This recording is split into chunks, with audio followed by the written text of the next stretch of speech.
Croiriez-vous qu'autour de la table, celui qui est le plus jeu vidéo, c'est Martin? Ouais. C'est pas toi. Non, ça, c'est sûr. C'est pas moi. Puis là, Martin, c'est un simulateur de baseball. Là. C'est lui qui passe le plus de temps sur les écrans. Ah. Oui, mais c'est ça. Moi, c'est pas pour jouer à des jeux vidéo, c'est pour m'entraîner. C'est pas. Elle est où la ligne? Hein? Elle est où la ligne entre le. En même temps, il est question d'amener les e-sports aux Jeux olympiques. Là. Elle est où la ligne entre le jeu vidéo et le sport ou l'entraînement? Mais c'est pas une vraie question, là. C'est rhétorique. C'est philosophique. C'est rhétorique. Je vais t'acheter Just Dance, que j'ai déjà acheté à ma fille. Peut-être ça va te garder physiquement bien à C'est de point. l'entraînement. Ouais. Ça en est de l'entraînement. Okay. Ben, c'est quoi le dernier jeu vidéo? Moi, j'aimais beaucoup Mario Kart. OK. Mais là, c'est ça trahit bien des affaires. Pas vraiment, parce que ça dépend de la console sur laquelle tu joues, parce que des Mario Kart, il y en a des récents. Là. Il y a des Mario Kart 7. Oh, oui. Moi, je joue pas, mais t'es au courant. Je suis pris pour en acheter. Ah, voilà. Ouais. OK. Moi, c'est dans mon avenir. Non, je fais cette boutade parce que je ne vous demanderai pas si vous prenez du cannabis, comestible, merci. Je vous le demanderai pas. Même si c'est légal, là, c'est légal. C'est un sujet dont on pourrait parler. C'est tout à fait légal. Parce que j'ai attrapé l'actrice Anna Kendrick chez Stephen Colbert qui parlait d'une expérience de drogue, puis c'était comme pas clair là, si elle parlait de quelque chose qui était légal ou non. Mais c'est deux références parce qu'on apprenait cette semaine que c'est comme ça que les joueurs font maintenant pour se changer les idées sur la route ou enfin dans leur vie en général. C'est cannabis comestible et jeux vidéo. Contrairement à la belle époque où est-ce que on sortait en boys, vider quelques pichets de bière. Puis, d'ailleurs, t'en as parlé avec un joueur de hockey de cette génération-là. Ça a été spectaculaire. Qui a été assez catastrophé de constater ce choc des générations. Oui, dans mon intervention quotidienne à BPM un matin, ça, je parlais de ce texte qui a été publié sur le site athlétique. Sur le fait que les mœurs changent dans la Ligue nationale de hockey et que les vétérans qui sont dans la Ligue depuis 10-12 ans constatent que, lorsqu'eux sont arrivés dans la Ligue, c'était normal, par exemple, quand on arrivait sur la route la veille d'un match, d'aller prendre un verre ensemble ou de sortir assez fréquemment dans les bars puis de consommer de l'alcool. Puis ils disent que c'était bon pour l'esprit d'équipe et tout ça, et que maintenant... La consommation d'alcool a beaucoup diminué. Un vétéran qui déplorait. Il disait, on va souper au restaurant, on est 12, puis il y en a un qui boit un verre de vin. Les autres, immédiatement après le repas, retournent à leur chambre d'hôtel, puis vont jouer avec leur console vidéo. Donc, changement de mœurs. Et les joueurs disaient que ça avait été, ce phénomène-là avait commencé, s'était amplifié durant la pandémie, quand les joueurs étaient isolés, que c'était resté dans les mœurs. Donc, premier changement intéressant. Et c'est ça, il y a 40, pas loin de 40 joueurs qui ont été interrogés par le journaliste athlétique qui a fait ce papier-là. Et il y en a 38 % qui ont dit qu'ils consommaient du cannabis comestible. Et bon, les joueurs disent... j'aime pas ça prendre 4, 5, 6 consommations d'alcool puis arriver, diminuer à l'entraînement le lendemain. On peut plus se permettre ça. Et les joueurs disaient utiliser des produits de cannabis où il y a plus de CBD que de THC, donc qui a un effet relaxant. Le high est atténué, puis que ça a des vertus anti-inflammatoires. Et ça m'a rappelé, il y avait une histoire comme ça qui était sortie il y a 5 ou 6 ans de mémoire. On disait que les joueurs consommaient, il y avait de la consommation de cocaïne dans la Ligue nationale de hockey. Et il y a un dirigeant d'équipe qui m'avait tout normalement dit oui, de façon récréative. Les joueurs peuvent en consommer. Ils sont testés, mais on n'a pas le droit de retenir ça contre eux. Tant que les taux dans l'organisme sont raisonnables, il n'y a pas de sonnette d'alarme qui retentit. Puis s'il y a un problème, le joueur est référé au programme d'aide de la Ligue nationale. Alors donc, les mœurs changent. Et ce qu'il me disait au sujet de...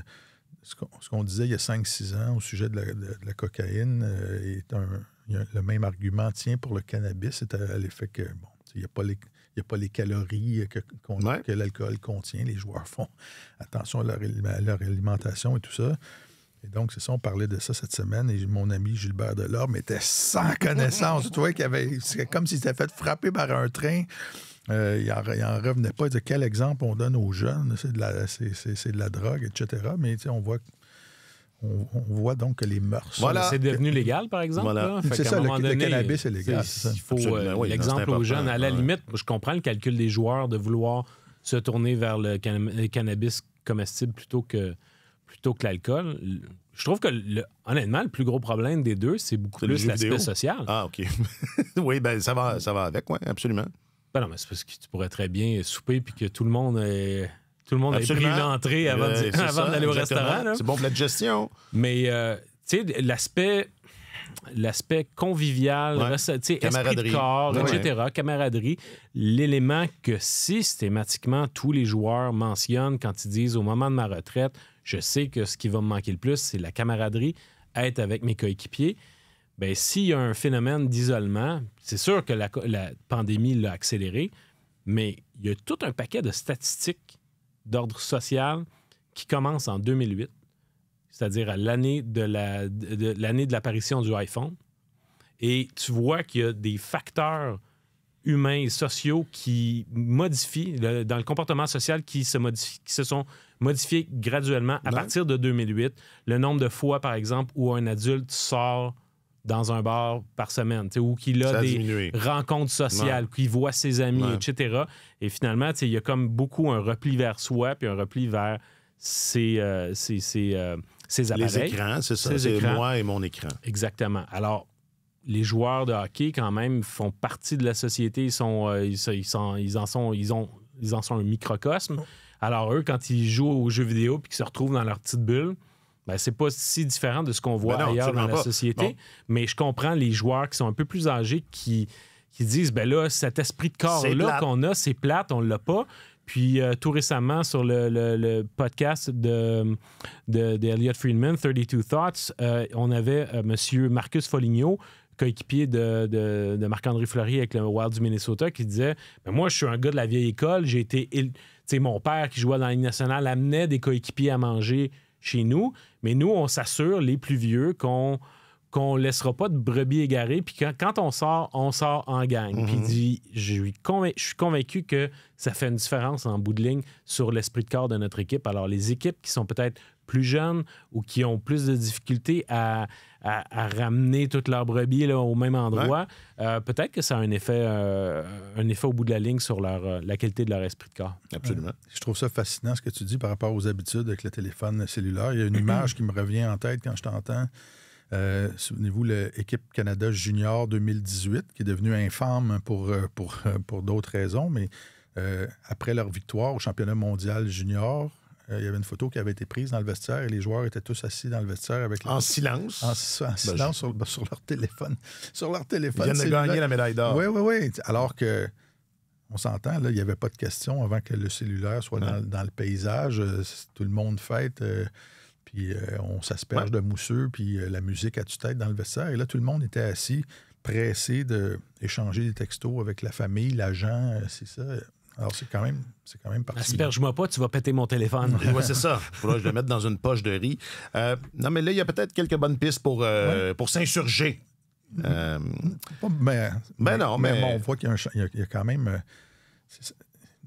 les entraîneurs ont dû changer leur façon de s'adresser à leurs joueurs, de faire plus de rencontres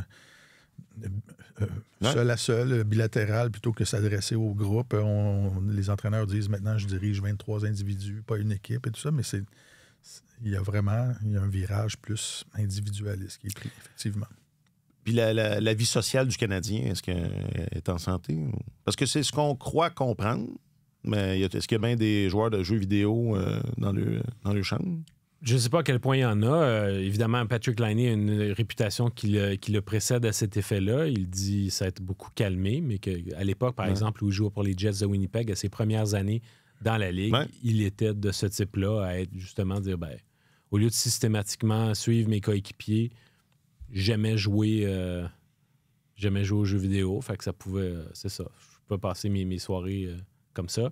Il n'y a pas des équipes qui disaient à un moment donné qu'il y avait des problèmes de sommeil. Les joueurs passaient la moitié de la nuit à jouer au lieu de dormir. Oui. Donc, je sais que chez le Canadien, il y en a aussi là, qui aiment les jeux vidéo. Mais à savoir combien sont-ils quand ils se déplacent en groupe, je ne saurais dire, mais les échos qu'on reçoit, c'est que c'est un groupe qui est très, très serré. Puis il y a des années, ils le disent pas à chaque année, ça. C'est pas systématiquement un cliché de dire « Ah, tu sais, on forme un groupe très serré ». Des fois, ce commentaire-là, il y a des années où tu l'entends pas. Puis il y a d'autres...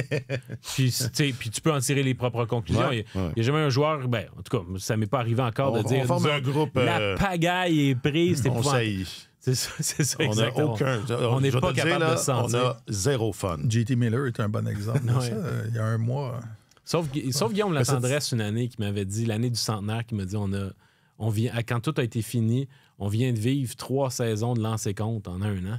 Fait qu'il savait qu'autour de l'équipe, ça avait brassé et que c'était épuisant comme roman savon. Mais tu sais, c'est ça. Souvent, les joueurs vont demeurer discrets quand ça va un petit peu moins bien à l'interne, mais les joueurs ont été très spontanés depuis le début de la saison de dire à quel point ils sont contents. Là. Et depuis, je dirais, le nouveau régime, là, depuis que Martin Saint-Louis est là, on sent ça maintenant. Ouais. On peut présumer là, que c'est pas loin de la réalité. OK, aujourd'hui... Ah oui, c'est vrai. Oui. Non, mais ça paraissait... C'était pas clair, là. C'était pas clair. Non, mais il y avait... On a commencé ces chapeaux de roue, il y avait de la drogue, il y avait des écrans. Non, il y avait Anna Kendrick. Il y avait... Oui! Non, c'était autre chose. OK, aujourd'hui... Est-ce qu'il va falloir faire un avertissement avant le balado? Le contenu, parental advising. Ça, par exemple, ça serait bon, je pense, pour notre... Avertissement. On aura l'avertissement de notre ami Jean-René Dufort, là, qui est assez spectaculaire. les propos qui suivent.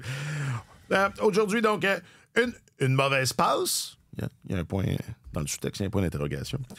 Fleury appelle ça toute une carrière.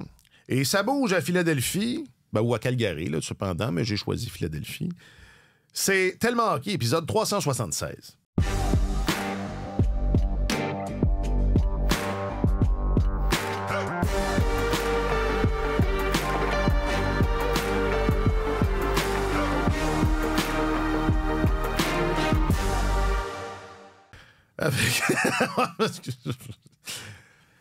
Avec votre chroniqueur principal au service des sports, Martin Leclerc. Salut, Martin. Bonjour. Maintenant qu'on parle depuis 15 minutes, content de vous êtes bien. T'es là. Vous êtes bien réchauffé. Et votre journaliste affecté aux affaires du hockey, M. Marc-Antoine Godin. Salut, Marc-Antoine. Bonjour, messieurs. Bonjour, Marc-Antoine. Je m'appelle Alexandre Coupal. Je pense qu'ils savent à toutes les fois que ça arrive, ils savent que ça va être difficile. Même les fois qu'on l'a fait, c'est pas une tâche facile. Tu sais. Mais faut tourner ça de bord où tu n'es pas tout le temps à essayer de revenir. Tu sais, c'est sûr, quand tu reviens, mais tu sais, c'est sûr, la confiance, ça monte beaucoup. Puis ça, c'est contagieux et tout. Puis là, on se trouve un petit peu de l'autre côté présentement. Il va falloir la rebâtir, un pas à la fois. Martin Saint-Louis, après la défaite jeudi soir contre le Wild du Minnesota. Souvenez-vous, c'était mardi. On a demandé à notre public, c'était mardi, d'identifier qu'est-ce qui était le plus urgent à corriger. Il y avait été question de plein d'affaires, donner le premier but, les buts en fin, début de première période, enfin et début de période, la discipline, tout ça. Puis, c'est ça. Hein? On est encore là. Il était question dans l'extrait de... c'est ça, cette obligation de revenir de l'arrière parce que le Canadien donne l'avance à l'adversaire. C'était la 11e fois en 14 matchs, dans les 14 derniers matchs. Et je ne vais pas te prendre de cours, mais ils sont capables de revenir. Ils l'ont fait, mais je ne suis pas sûr que c'est positif. Je ne pense pas qu'ils sont revenus plus souvent qu'ils ne sont pas revenus. Hein? Non, mais ils l'ont fait durant leur séquence victorieuse. Ils réussissaient à revenir de l'arrière puis se sont convaincus. À un moment donné, je pense qu'il c'est arrivé genre 4 fois en l'espace de 6 matchs, quelque chose de même. Mais c'est pas une recette pour le succès à long terme, ça c'est clair. Mais c'est pas... ça finit par les rattraper, mais ce que je trouve, moi, ce qui m'a frappé, c'est à quel point le Canadien est subitement moins inspiré dans son jeu de transition. C'est vraiment dans sa façon de démarrer son attaque où il est facilement neutralisé. Martin Saint-Louis disait récemment, les équipes nous prennent plus au sérieux, mais les équipes aussi regardent les vidéos puis disent comment on peut contrer la façon qu'a le Canadien de prendre de la vitesse en zone neutre, puis lui ôter son temps et son espace. Puis je trouve que peu importe l'adversaire, depuis quelques matchs, c'est systématique que le Canadien a de la difficulté à trouver son air d'aller puis à ajuster son jeu de transition. Martin Saint-Louis parlait beaucoup plus tôt cette saison d'envoyer des rondelles profondément en zone adverse. Le Canadien peine à le faire également. Fait que, tu sais, on va parler de la perte de Caden Gooley, puis c'est facile de faire 1+1 égale 2. Mais moi, personnellement, c'est pas nécessairement le rendement défensif, le rendement dans la zone du Canadien qui m'a embêté le plus. C'est vraiment la façon de dire, une fois qu'on a récupéré la rondelle, là, de quelle manière on peut réorganiser notre attaque, puis qu'on peut s'implanter en zone adverse puis avoir des présences soutenues. Je trouve que ça a été ardu dans les derniers matchs à ce niveau-là. Intéressant. L'attaque versus la défense, Martin? Oui, bien, sur le fait de poursuivre les présences en zone offensive, qui sont les deux meilleurs joueurs du Canadien depuis le début de la bonne séquence en échec avant, là, les deux porte-étendards en échec avant. Tu avais Emil Henneman qui est disparu de la circulation et son trio était très bon pour ça. Sur son trio là, pour aller frapper les défenseurs adverses puis aider à prolonger les présences offensives. C'était lui qui faisait ça. Jake Evans et Yoel Armia, ça fonctionne pas mal moins bien depuis qu'Henneman n'est pas là. Josh Anderson est diminué depuis quelques matchs, visiblement. Et c'est un gars aussi, on disait, wow, il joue en ligne droite, il met beaucoup de pression sur les défenseurs adverses. Il n'est plus là, mais le Canadien a effectivement beaucoup de difficultés. À générer de l'attaque. 2, je pense que ce qu'on voit là depuis quelques temps nous montre à quel point la profondeur, c'est un concept... c'est un joueur. C'est pas compliqué. C'est ça. C'est un joueur, la profondeur. La ligne est tracée là. Depuis qu'Henneman... Henneman, il jouait 10 minutes par match. C'est un joueur de 4e trio, mais ce trio-là était important. C'est un gars qui avait marqué 10 buts. Ce trio-là contribuait beaucoup. Lui est sorti. Là, on a fait jouer Pezzetta 3-4 minutes par match. On a rappelé des gars. Ce trio-là n'est plus dans le portrait. Ça a compliqué l'équation. Et là, Goulet, c'est la pierre d'assise de la défense, il ne faut pas se le cacher, est sorti. Alors, le Canadien a eu des problèmes défensifs, essaie de jouer plus prudemment. Hier, on l'a vu contre le Wild, là, le Canadien essayait vraiment de jouer très prudemment défensivement, mais ça m'a fait penser un peu à un match du mois de novembre contre les Penguins de Pittsburgh, quand on avait essayé de faire une grosse correction défensive où le Canadien essayait même plus d'attaquer. Ah, la défaite de 3-1 à Pittsburgh. Oui. Alors, hier, en première période, aucune chance de marquer des deux côtés, les deux équipes. Je n'avais jamais vu ça. Les Canadiens, après 2 périodes, avaient 2 chances de marquer. Là, ça ne fait pas des enfants forts. Alors, et ils ont joué sur les talons aussi contre Winnipeg dans le match précédent.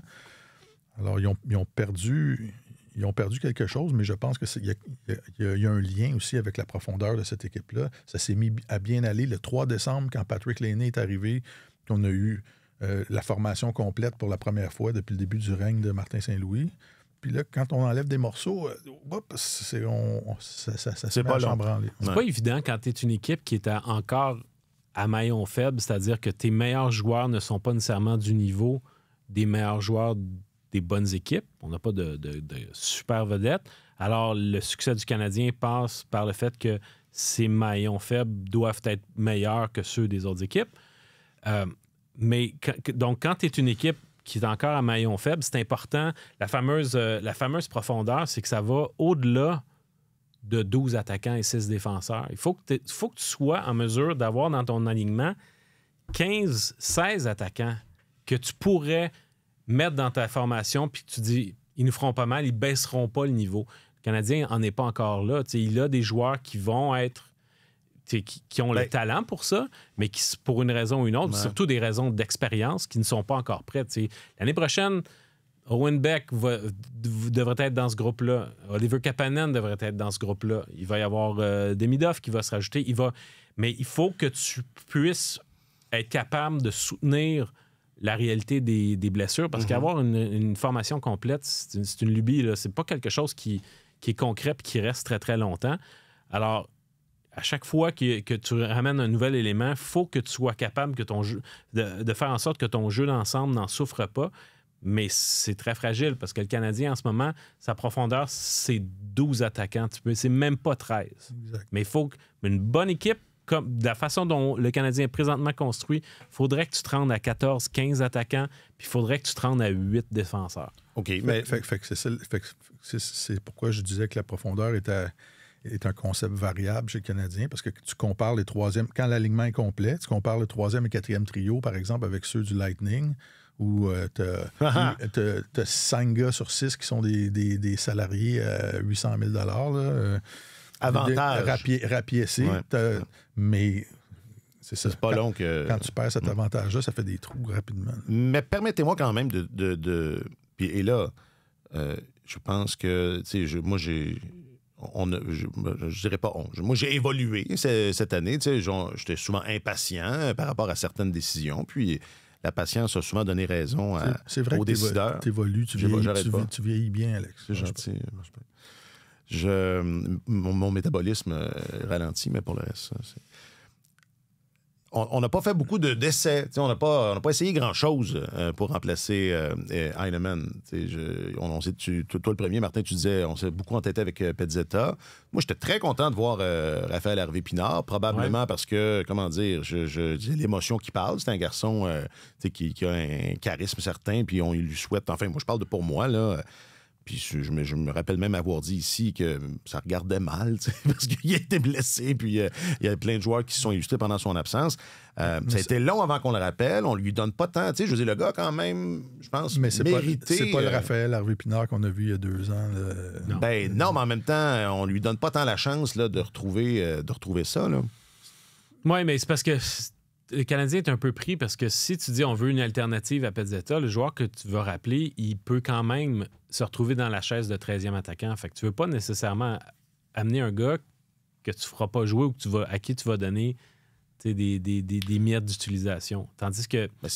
Mais Raphaël Harvey-Pinard, pour le meilleur et pour le pire, il est un des joueurs qui tombe dans ce créneau-là. Où, dans le fond, tu peux le garder comme 13e, tu pourrais l'habiller un soir donné, puis tu sais déjà quel genre de joueur il est, quel genre de contribution il peut te donner.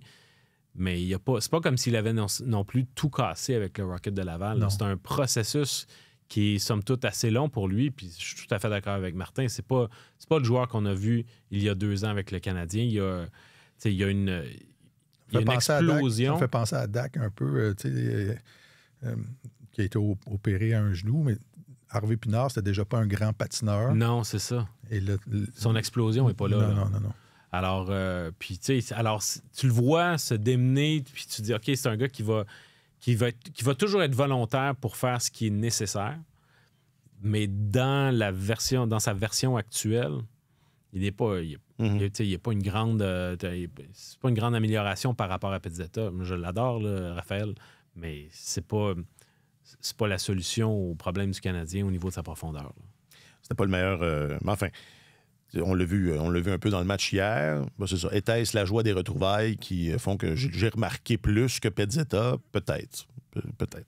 Hey, parlant de blessures, puis que c'est long de revenir, je veux pas casser du sucre inutilement, mais hier, je me disais, Patrick Laine n'est pas de retour encore. Hein. C'était bien quand il marquait, quand il trouvait le fond du filet en avantage numérique, mais quand ça se passe pas, c'est beaucoup de rondelles perdues, c'est beaucoup de jeux. On en a parlé il y a quelques semaines, là, des jeux à très bas pourcentage de réussite. Et on est encore là. Le temps passe, puis c'est...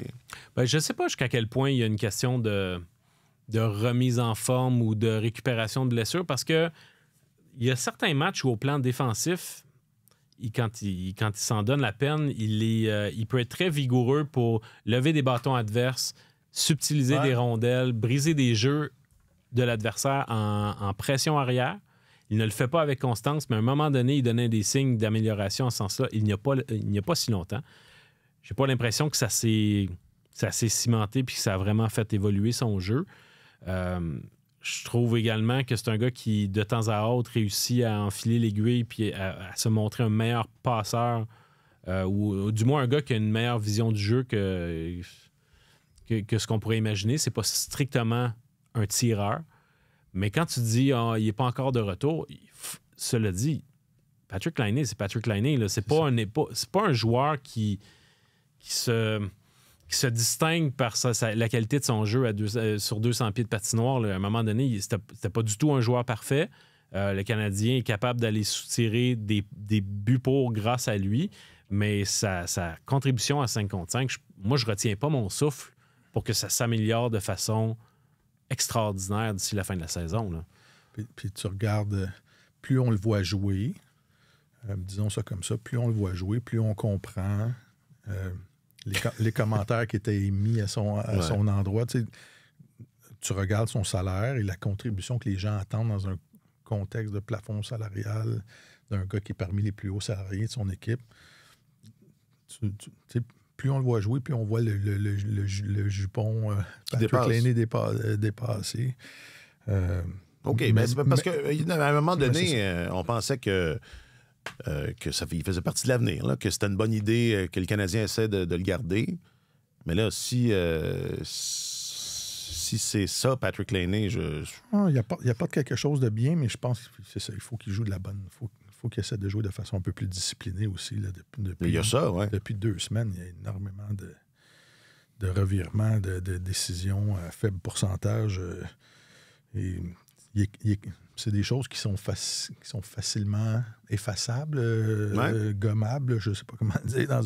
Ça se corrige. Dans un jeu, ça se corrige, mais je ne sais pas s'il va les corriger. Ben, c'est ça. Ben, écoute, il y a des joueurs qui ont été, tu sais, par exemple, des revirements en entrée de zone, ce dont il se rend coupable. Ça, c'est mortel. Oui, absolument. Mais un gars comme Nick Suzuki, qui en faisait beaucoup en début de saison, a rapidement évacué ça de son jeu. Puis il y en a d'autres pour qui c'est plus difficile à ce niveau-là. Peut-être que Laine va y arriver aussi, mais le problème, c'est qu'il arrive aussi avec la réputation d'un gars qui faisait déjà ça avant. Alors là, le Canadien mise, entre autres, sur le fait de dire il revient avec un élan nouveau puis avec un plaisir de jouer renouvelé. Fait que là, il faut que le Canadien et Laine lui-même capitalisent là-dessus puis qu'on en voit les traces, de dire, OK, il est prêt à faire ce que l'entraîneur lui demande, mais je pense que c'est un travail, ça va être un long processus puis un long dialogue qui va durer 1 saison et demie encore entre Martin Saint-Louis et lui. Mais au-delà de ça, tu dis souhaiter qu'on le garde. Je pense que le Canadien n'est pas du tout rendu là à savoir est-ce qu'on lui soumet un autre contrat. C'est un gars qui peut changer à lui seul le visage de l'avantage numérique et le rendre très performant. Hier, le Canadien a eu une seule attaque à 5. Et puis, ils en ont beaucoup parlé. Et ils ont... le Wild a triché beaucoup du côté de Patrick Laine. Les Canadiens s'échangeaient la rondelle sans même le regarder, tellement c'était clair qu'il était pas... C'est réglé, il est couvert. Ouais. Alors, on va essayer de développer des jeux autrement. Et c'est une bonne chose, parce que le Canadien doit parvenir à développer plus qu'une menace. Si tu as un gars qui est consacré à couvrir Laine, bien là, tu devrais avoir encore plus d'espace. Tu es à 4 contre 3. Alors, développer d'autres menaces. Vous avez encore Caulfield sur votre première unité, etc. Alors, ça, c'est bon. Alors, au total, tu dis l'ajout principal de Laine, sa contribution principale, ça va être en avantage numérique. Sauf que, encore faut-il que tu en aies des avantages. Exactement. Puis ils en ont pas. Non, puis ils le savent, puis c'est un sujet de conversation important. Zarbitte, monsieur. Quand le Wild a été puni en milieu de 3e, hier, ça faisait 160 minutes 50 secondes, selon les savants calculs de notre ami Gascon, que l'adversaire n'avait pas été puni contre le Canadien. Et moi, je ne considère pas que c'est un complot. Non, c'est pas un complot des arbitres. C'est pas un complot. De la Ligue nationale? Au cours des 4 derniers matchs, l'adversaire a été puni 5 fois contre le Canadien.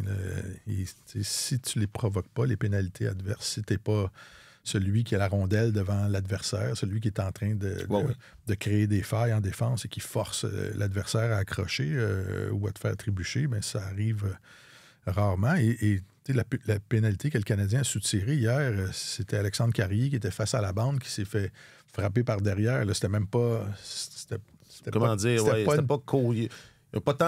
une pénalité soutirée à l'adversaire. Parce qu'il y avait de la pression ou parce que... Exactement. Il faut...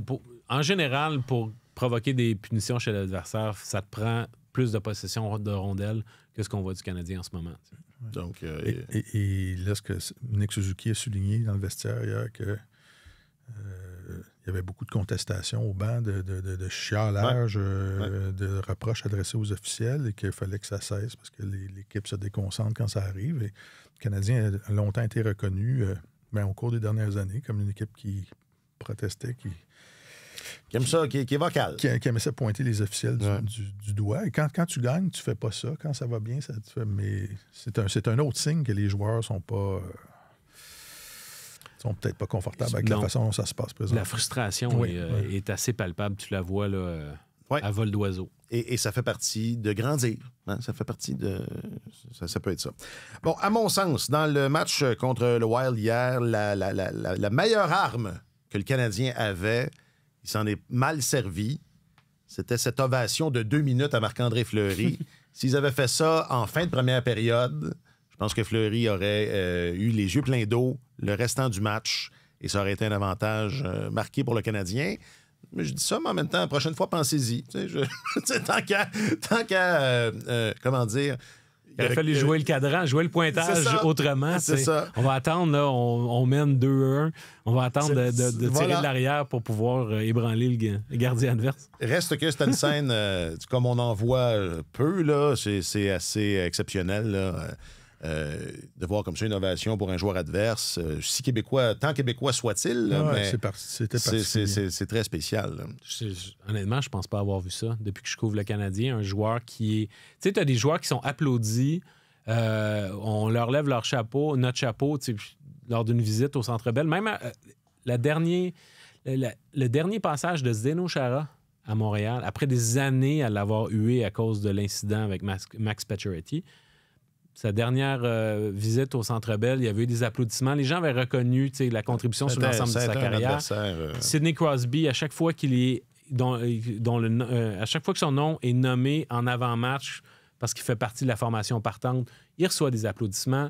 Bon, mais de cette ampleur-là, avoir un joueur qui, finalement, comme je disais dans mon texte, qui s'est ramassé à jouer un match à la maison.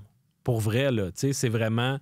un match à la maison, à domicile pour Marc-André Fleury, puis avoir autant l'appui de la foule derrière lui, au point où ça a clairement dû agacer les joueurs du Canadien, de dire là, on est chez nous, là. Alors, mais c'est correct, on se calme le pompon. C'est une bonne réaction. Mais je trouve que ça a été une belle marque de respect et d'amour du public. Ouais. Puis je trouve que c'est le fun que tout le monde ait savouré le moment de cette manière-là. Puis tu le sentais dès la période d'échauffement que ça allait être ce genre de soirée-là.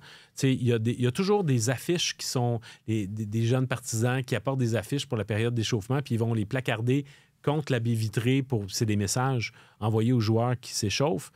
Mais là, tout le long de la baie vitrée, tout le tour dans le territoire du Wild, il y avait des affiches.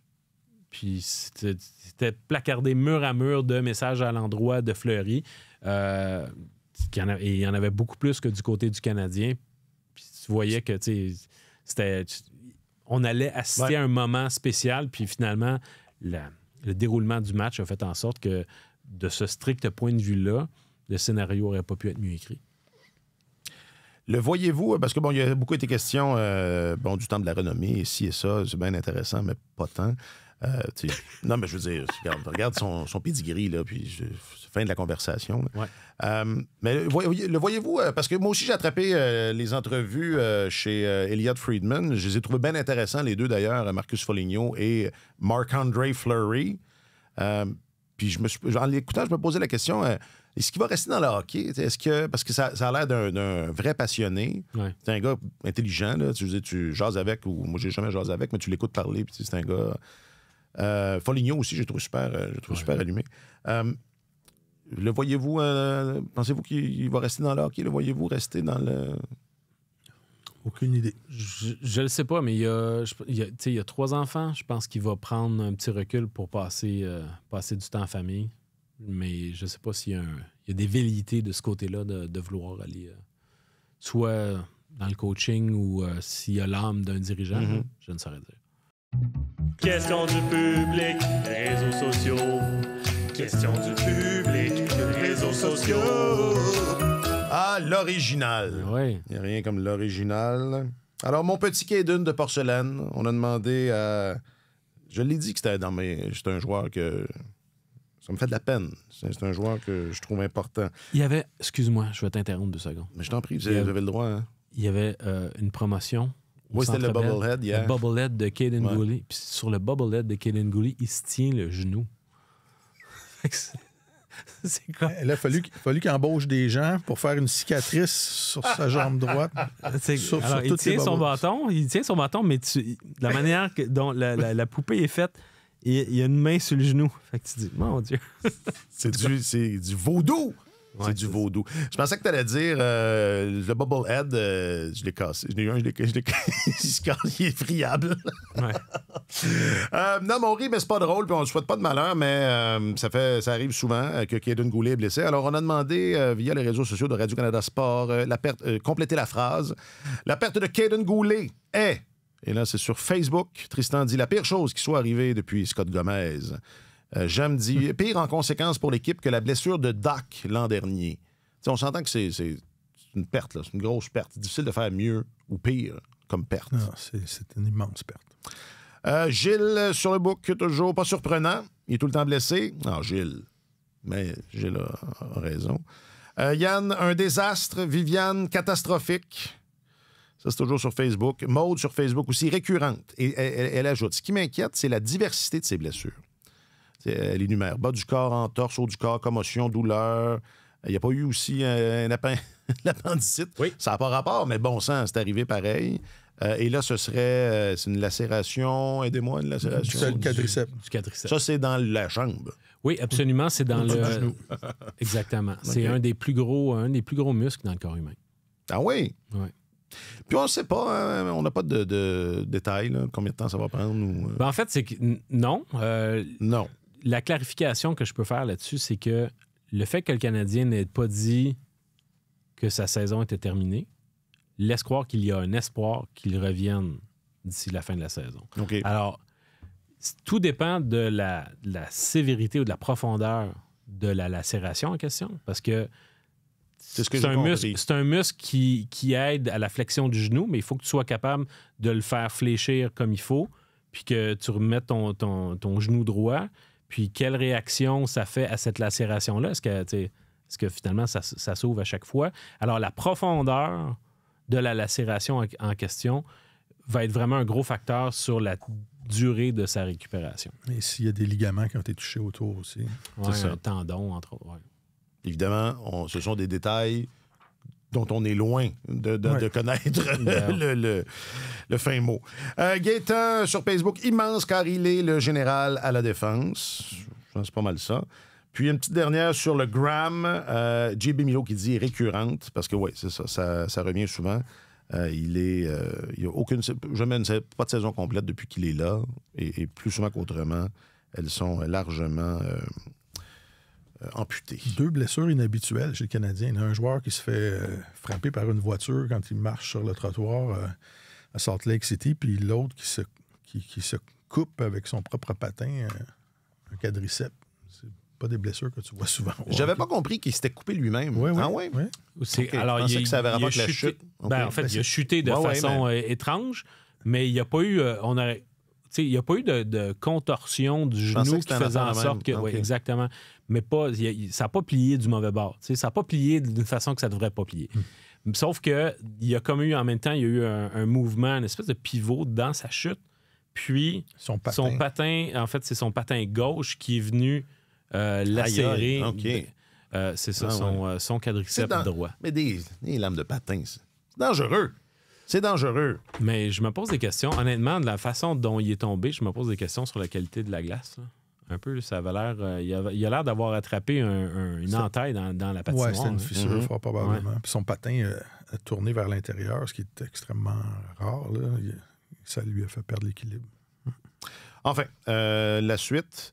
Mais il y a des joueurs comme ça, donc, qui sont souvent blessés en début de carrière, puis à un moment donné, ça arrête. Daniel Alfredson. Ou est-ce que c'est juste un souhait? Daniel Alfredson, c'était ça? Bon. Oui, lui, il était... Oui. Mais il y en a qui vont traîner ça C'est ça. traînent ça toute leur carrière. Ça finit par les définir. Là. Sami Salo, Jeffrey Leopold, gars de même, Benoît Brunet. Ça fait partie, c'est ça. Ça fait partie. Ailleurs dans la LNH.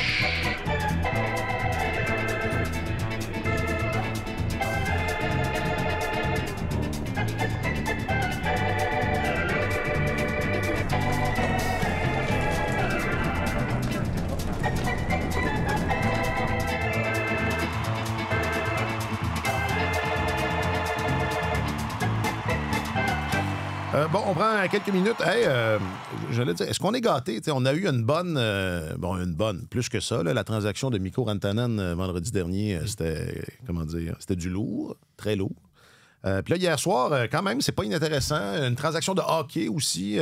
2 joueurs de chaque côté, quelques choix aussi qui prennent la direction de Philadelphie. Vite, là, dans le fond, les Flyers ont échangé Morgan Frost puis Joel Farabee aux Flames. En échange de Andrei Kuzmenko, qui n'aura fait que passer, et aussi de Jacob Pelletier. Et il y a des choix aussi là, qui s'ajoutent à ça. Est-ce que un choix de 2e puis un choix de 7e, 2e cet été, puis 7e en 2028, est-ce que Ben oui, je pense que oui. Je pense que il y a eu l'équipe qui vend, entre guillemets, là-dedans, c'est les Flyers? Non. L'équipe qui vend? Oui, absolument. Ouais. Absolument. Moi, honnêtement, cette transaction-là m'a surpris parce que, bon, les Flyers, la saison dernière, ont surpassé les attentes avec leur groupe de jeunes joueurs. Cette année encore, ils sont dans la lutte. Et là, Morgan Frost et Joel Farabee faisaient partie de l'avenir des Flyers. Là, ils ont 24-25 ans, les deux. Puis là, au cours des dernières semaines, les deux ont commencé à visiter la passerelle de presse. John Tortorella n'était pas satisfait de leur rendement. Depuis quelques semaines, j'entends aussi que ça brasse un peu dans le vestiaire des Flyers. Et c'est un peu le même scénario qui se répète avec Tortorella. Là. Quand il commence avec un groupe de jeunes, souvent les jeunes surperforment. Puis à un moment donné, je ne sais pas si c'est parce que sa façon de diriger est trop aride ou trop frontale, mais à un moment donné, ça crée des frictions. Là. Les Flyers laissent partir... un joueur de centre qui va chercher à peu près 40 points par saison depuis qu'il est dans la Ligue. Morgan Frost, c'est un marqueur. Farabee, c'est un marqueur d'une 20aine de buts. C'est un gars qui est quand même qui est en mesure de contribuer.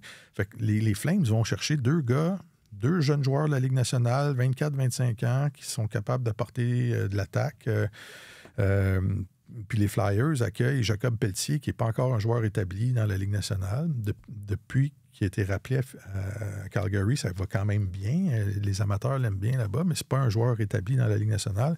Kuzmenko, c'est un fantôme depuis sa saison de 39 buts. Là. La saison dernière, il est disparu. Il a été porté disparu. C'est un joueur qui a la réputation de ne pas se présenter...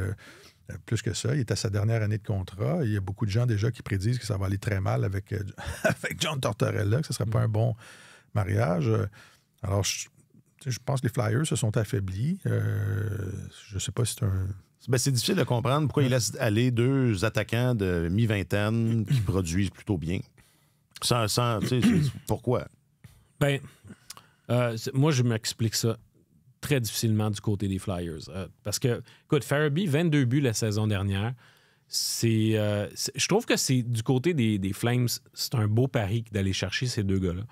Même si Morgan Frost n'est pas un gars qui va vraiment devenir le joueur que les Flyers espéraient, c'est peut-être davantage un joueur, un centre de 3e trio qu'un centre de 2e trio. Mais Farabee... Mais ça a une valeur dans la Ligue nationale. Absolument. Quoi, une cinquantaine? C'est presque une cinquantaine de points par match? Cinquantaine de points par match? Non, c'est une quarantaine de points par saison. C'est un gars qui, autrefois, pour la petite histoire, le Canadien... Ça, c'est l'année où le Canadien avait repêché Ryan Poehling. Puis Ryan Poehling était censé être réclamé beaucoup plus tôt qu'il ne l'a été. Il était disponible pour le Canadien et le Canadien il a dit parfait, nous, Ryan Poehling, on le prend, on l'aime. Mais je pense que le plan de départ, en projetant que Poehling ne serait pas disponible, c'était de repêcher Morgan Frost. Alors, là, pour l'instant, tu t'amènes 2 jeunes joueurs, surtout Farabee, je pense qu'il va pouvoir apporter de l'attaque. Les Flames, c'est une équipe qui a besoin d'attaque. Je trouve que c'est un pari qui est excellent pour eux autres. Du côté des Flyers, Kuzmenko devient joueur autonome à la fin de l'année. Il va... Écoute, je ne sais pas combien de jours ça va prendre avant que Tortorella le prenne en grippe. Mais, tu sais, puis Jacob Pelletier, c'est un ancien choix de premier tour, mais il a été cédé au ballottage pour être rétrogradé à la Ligue américaine plus tôt cette saison. Il n'a pas réussi... Sans être réclamé. Sans être réclamé. C'est un gars qui, pour l'instant, n'arrivait pas à émerger au-delà du 4e trio. Fait que tu te dis, qu'est-ce que les Flyers vont chercher exactement? Est-ce qu'ils font-tu juste liquider du salaire? Fait que si c'est le cas, tu regardes, ben là, le principal pactole qu'ils vont chercher, c'est leur choix de 2e ronde pour le prochain repêchage. Ils se ramassent là avec 7 choix dans les 2 premiers tours au prochain repêchage.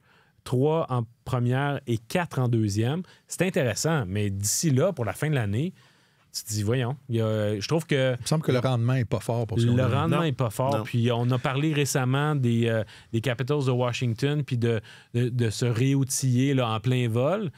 Bien, je trouve que chez les Flames, ce genre de transaction-là, ça a le potentiel de les amener justement dans un réoutillage. Tu te dis, ben là, on améliore du jour au lendemain notre formation pour aujourd'hui puis pour l'avenir aussi. Puis je ne sais pas si vous avez vu les images hier de Tortorella qui s'engueulait avec Michkov au banc.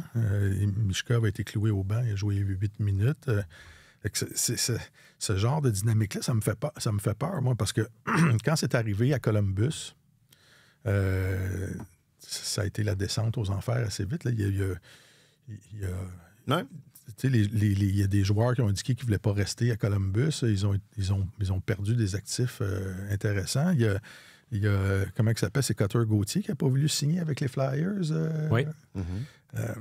Oui, parce qu'il s'attendait, lui, à venir, à graduer avec les Flyers, puis ils l'ont invité à retourner au collège une autre année, puis il l'a pas digéré. Oui, mais ça semble-t-il aussi que par rapport à l'entraîneur, il y avait des réserves. Là, mais...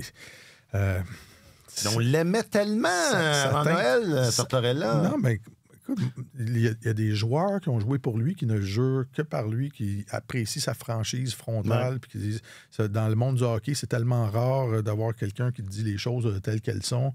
Puis il y en a qui ont joué pour lui, qui l'adorent. Martin Saint-Louis en est un. Mathieu Darche, qui était un joueur de 4e trio, 13e attaquant, a adoré jouer pour lui. Mais il y a des joueurs qui l'ont profondément détesté aussi. Là. Mais je trouve qu'en ce moment, c'est lui qui porte c'est lui le bouc émissaire à Philadelphie. Évidemment, si les amateurs ont à choisir entre Matvei Michkov et John Tortorella, ils n'hésiteront pas très longtemps. Mais moi, je comprends l'entraîneur aussi d'essayer, entre guillemets, de casser le jeune les talent, les mauvaises habitudes. La raison pour laquelle le Canadien a levé le nez sur Matvei Michkov, c'est parce qu'il n'a jamais manifesté un réel intérêt à jouer défensivement. Puis tu regardes la séquence sur le but des Highlanders hier qui a fait en sorte qu'il a été cloué au banc.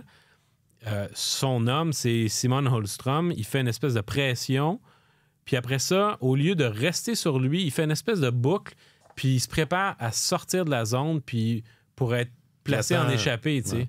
Et puis finalement, les Highlanders, eux autres, ils gardent le contrôle de la rondelle. Puis Holmstrom, subitement, a tout plein d'espace pour s'avancer vers le filet puis tirer.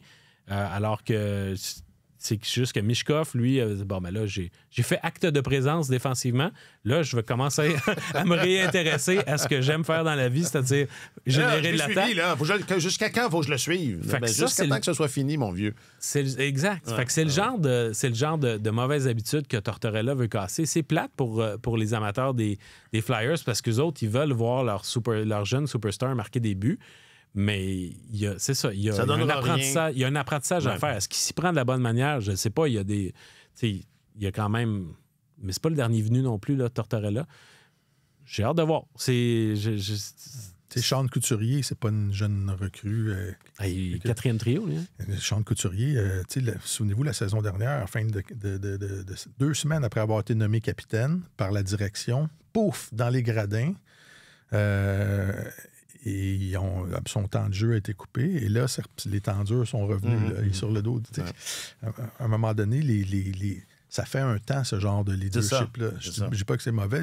Tu peux presser le citron pour sortir beaucoup de jus, mais à un moment donné, mentalement, les joueurs deviennent réfractaires à ça. Et je trouve ça très particulier parce que Martin Saint-Louis, je pense, a appris beaucoup de choses de John Tortorella. Je pense même qu'il le considère peut-être jusqu'à un certain point comme un mentor, mais son style de leadership, complètement opposé. Et puis moi, je m'en plaignais l'an passé, puis je m'en plains plus. Là. J'ai arrêté de m'en plaindre.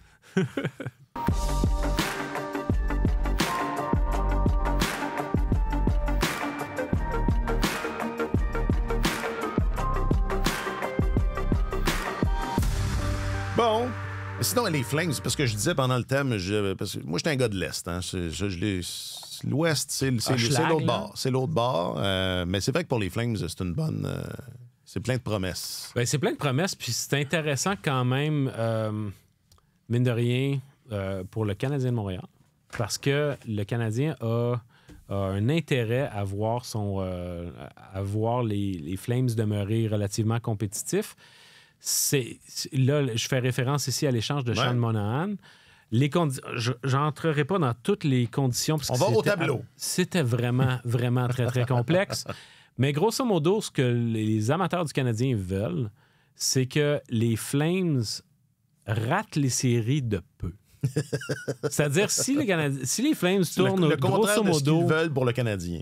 Si les Flames finissent, là, grosso modo, là, entre le 11e puis le 16e rang là, du classement général, ou en fait, s'ils ont le... Non, c'est pas vrai. S'ils se ramassent avec l'équivalent de ce qui serait le 11e, entre le 11e et le 16e choix, le Canadien irait chercher ce choix de première ronde-là. Sinon, s'ils ont...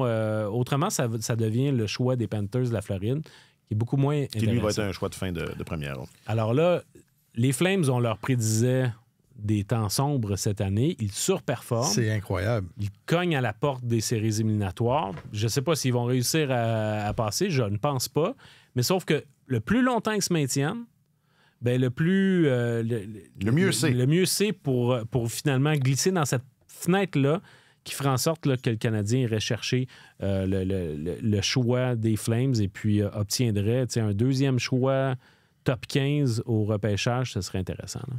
Jonathan Huberdeau était considéré comme une des pires transactions jamais faites à Calgary la saison dernière. Là. Il y a 19 buts. Dustin Wolf est en liste pour le titre de recrue de l'année comme gardien devant le filet. Nazem Kadri a 17 buts marqués. Et cette équipe-là vient de se donner de la profondeur avec Farabee et Frost. C'est très positif. Ouais. Non. Et ça n'a pas coûté grand-chose. Absolument. C'est une transaction. C'est une très, très bonne transaction. Bon, ben go Flames. Pourquoi pas? En tout cas, j'ai vraiment brossé un portrait. C'est trop complexe, là. Puis il me manquait dans mon explication sur les choix bien des notions. Fait que mais j'ai essayé d'écrire ça grosso modo. C'est vulgarisé et c'est digeste. Puis c'est apprécié. C'est apprécié. Ouais. Marc-Antoine Godin, tu es notre journaliste affecté aux affaires du hockey. Merci infiniment. Ça fait un grand plaisir, messieurs. Et Martin Leclerc, tu es notre chroniqueur principal au service des sports. Merci infiniment. Bon week-end, messieurs. Ça a été très plaisant encore une fois. Jacques-Alexis Bernardin est le réalisateur de Tellement Hockey. Merci beaucoup, Jacques-Alexis. Je m'appelle Alexandre Coupal. Passez un excellent week-end. Sur tous les terrains et sur tous vos appareils, Radio-Canada Sport.